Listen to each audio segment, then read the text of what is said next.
ایک دفعہ کا ذکر ہے کہ ایک اونٹ اور گیدڑ میں گہری دوستی تھی۔ دونوں ہر وقت ساتھ ساتھ رہنے تھے۔ وہ کھانے پروگرام بھی ساتھ بناتے تھے۔ ایک دن انہوں نے خربوزے کھانے کا پروگرام بنایا۔ خربوزے کا کھیت دریا کے دوسری طرف تھا۔ گیدڑ نے اونٹ سے کہا، دوست تم تو میری سماجت کی کہ دوست ایسا نہ کرو، ایک تو میرا پیٹ ابھی بھرا نہیں، دوسرا تمہاری بات سن کر اپنے پیٹ پر بٹھا کسان آ جائے گا تو پھر میں کیا کروں گا؟ مگر گیدڑ نہ مانا، کہنے لگا میں تو عادت سے مجبور ہوں، اگر میں کھانا کھانے کے بعد یہاں ہوں تو پیٹ میں درد شروع ہو جاتا ہے۔ چیخنا شروع کیا۔ گیدڑ شور مچاتا رہا۔ آخر آواز سن کر کسان کے بیٹا آ گیا۔ کسان کے بیٹے نے 7 لاٹھیاں لے کے آیا تھا۔ گیدڑ جھاڑیوں میں چھپ گیا مگر اونٹ کو انہوں نے بہت مارا۔ مار کھانے کے بعد جب اونٹ دریا کے کنارے پہنچا تو گیدڑ اس کا انتظار کر رہا تھا۔ گیدڑ پھر اونٹ کی پیٹھ پر سوار ہو گیا۔ جیسے وہ دریا کے درمیان پہنچا، اونٹ پانی میں غوطہ لگائی۔ گیدڑ نے کہا، دوست جی کیا کرتے ہو؟ میں ڈوب جاؤں گا، خدا کے لیے ایسا نہ کرو۔ اونٹ نے جواب دیا، کھانے کے بعد اگر میں ایسے نہ نہاؤں تو پیٹ میں شدید درد ہوتا ہے۔ یہ کہہ کر وہ غوطے لگانے لگا۔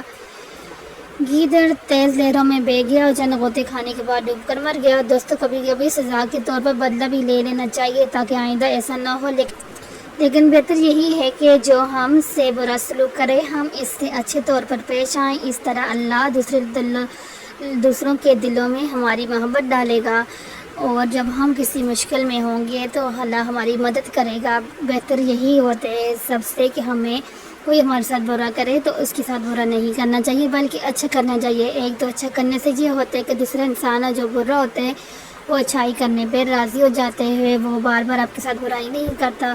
اور دوسرا یہ ہے کہ جو اچھے لوگ ہوتے ہیں، اچھے بچے ہوتے ہیں، وہ بدلہ نہیں لیتے، وہ اللہ کے لیے معاف کر دیتے ہیں۔ اس لیے آپ بھی پیارے بچوں، جب آپ سے غلطی ہو جائے، کسی سے غلطی ہو جائے تو آپ اس کو معاف کر دیا کریں یا آئندہ ایسا نہ کرو۔ اگر کوئی بار بار آپ کو تنگ کرے تو پھر تھوڑے بہت بدلہ لے لینا چاہیے، لیکن بہتر یہی ہوتا ہے کہ آپ اسے معاف کر دیں۔ 2-3 دفعہ تو آپ معاف کریں، لیکن پھر بھی اگر وہ نہ مانے تو پھر اس تھوڑا بہت بدلہ لے لیتے ہیں۔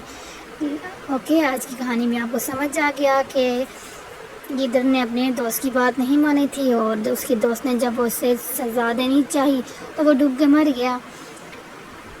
اس لیے آج کی کہانی سے ہمیں یہ سبق ملتا ہے کہ جب کسی سے دوستی کرو تو پکی دوستی کرنی چاہیے۔ مشکل حالات میں اپنے دوستوں کو اکیلا نہیں چھوڑنا چاہیے بلکہ ان کے ساتھ کھڑا رہنا چاہیے، ایک دوسرے کا ساتھ دینا چاہیے، اچھے کاموں میں، برے کاموں میں نہیں۔